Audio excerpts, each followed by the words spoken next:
The Accountant 2 is undeniably awesome. Now, ladies and gentlemen, if you told me back in 2016 that a sequel to The Accountant, simply called The Accountant 2, would be getting a release 9 years later, I would say, hold on bro, take my beer. But here we are, folks. I watched it today at my local Cineworld early morning screening, quite decently packed out actually, to be honest. I even came in just 2 minutes late into the movie to avoid those god-awful trailers and even more awful advertisements with all the nonsense that we've come to expect already with a modern-day audience. But I will say, folks, this is a fantastic movie, very much buoyed by the two main male leads, Mr. Ben Affleck and Mr. John Bernthal as the brothers Christian and Brax Wolf. Now, I'll get into the main basics of the story, but I'll talk about mainly the characters who really impressed the shit out of me. Must have been quite the fall. The fall didn't kill him. It was the abrupt stop. Yes, hallelujah, it's the video show. And now, the man the BBC calls... Jason King on Kung Fu Hot Dog. So basically what happens, a government official is murdered, and we see this at the very beginning, and it's up to Treasury agent herself, Mary Beth Medina, as played by Cynthia Adair Robinson, who was in the original film, by the way, to start investigating the murder and to reluctantly recruit Christian Wolf, as played by Affleck. And actually, their meeting is one of the funniest things I've actually seen. In fact, with a film that has such macho bravado, it is surprisingly funny in very good outbursts. Not the stupid MCU humor that we all have come to revile with such a vengeance. And by the way, if you think I'm going to watch Thunderbolts next Thursday, think again, bub. I'm going to watch it online, the Jolly Roger way, because I'm not wasting my time watching that. There are some situations where you're watching things unfold and they flip the lid and it becomes something else. The dating scene is hilarious with Ben Affleck's character.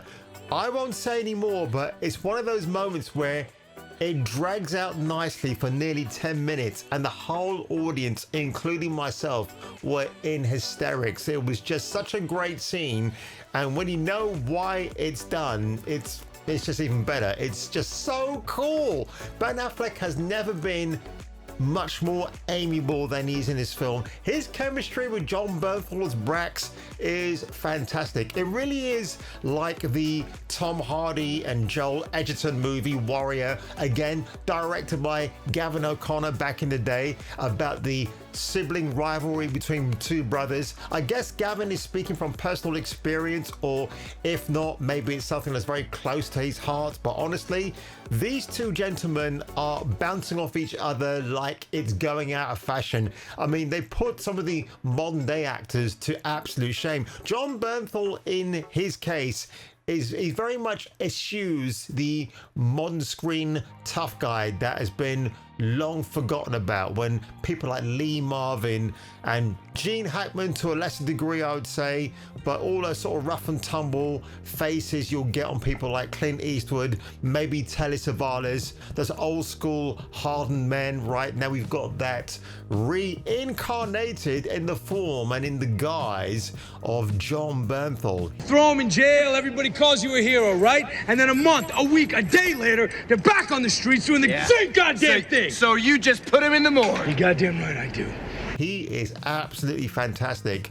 And I do agree with one review that I watched as well, where it's less on the action, even though there is action, and more on the situations these brothers get embroiled with. Now, some people will say that the plot is over convoluted and it doesn't make any sense. Well, actually it does. If I said to you that the main underlying theme of the film is child trafficking, that's all you need to know.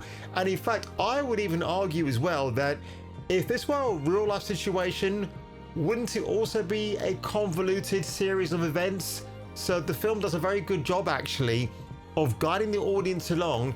And yes, there might be plot points, there might be things missing, but I'm not one of these nerdy wordy ferdies who sits there with a notepad going, oh my god, they forgot to put this in the screenplay, because I don't have time for that. I want to be entertained for 133 minutes, and honestly, time flew by.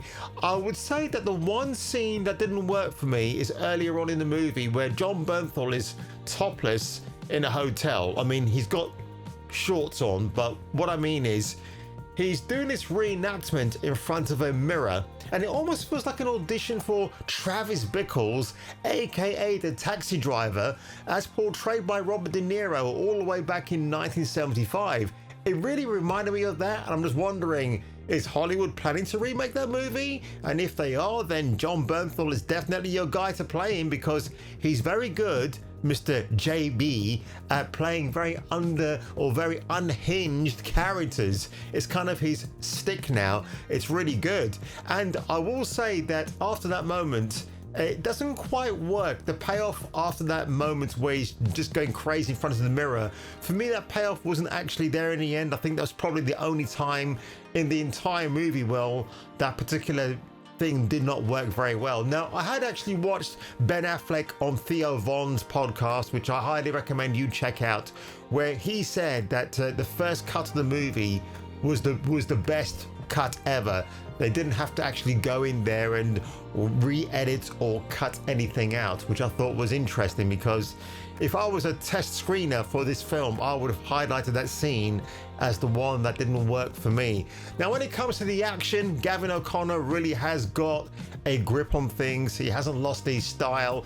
And also, one of the standout moments in this film is probably halfway through, or nearly halfway through, where Mary Beth, Medina, and Wolf visit a pizza place, shall we say, and the way that conversation goes back and forth, you don't really quite see what's happening, and when you get hit with the punchline, it's like, holy shit, damn, that's clever, it's great.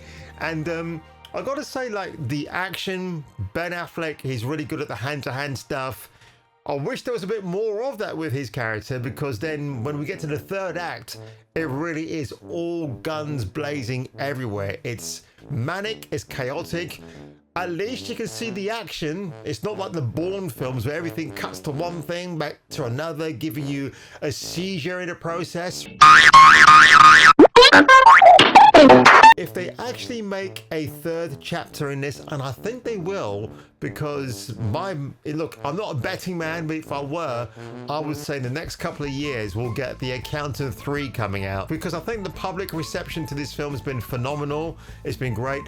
One last thing I want to point out is Daniela Pineda. Yep, you know her as the very midget-sized version of Eve from the ill-fated Netflix live adaptation of Cowboy Bebop.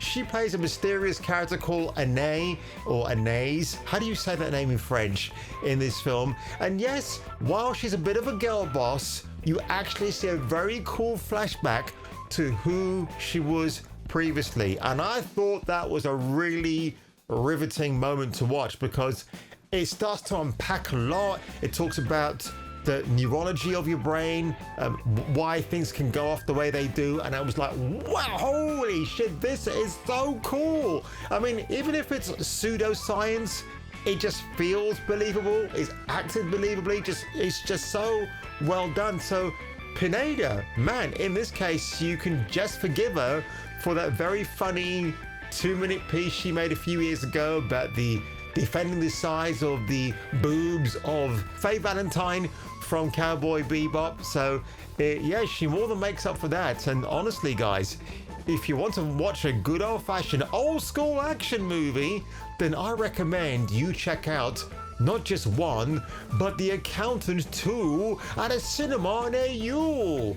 And if you enjoyed this review today, make sure you give it a like, make sure you smash that subscribe button, and one more time, thank you for your very kind comments on my health update video, which I uploaded on Friday. And I'll see you seeing me for the return of the next video. I really gained a true friend that I really love, and you know, it's somebody that I admire and really look up to. And you can see why I was drawn to him. Like, you can make me better. This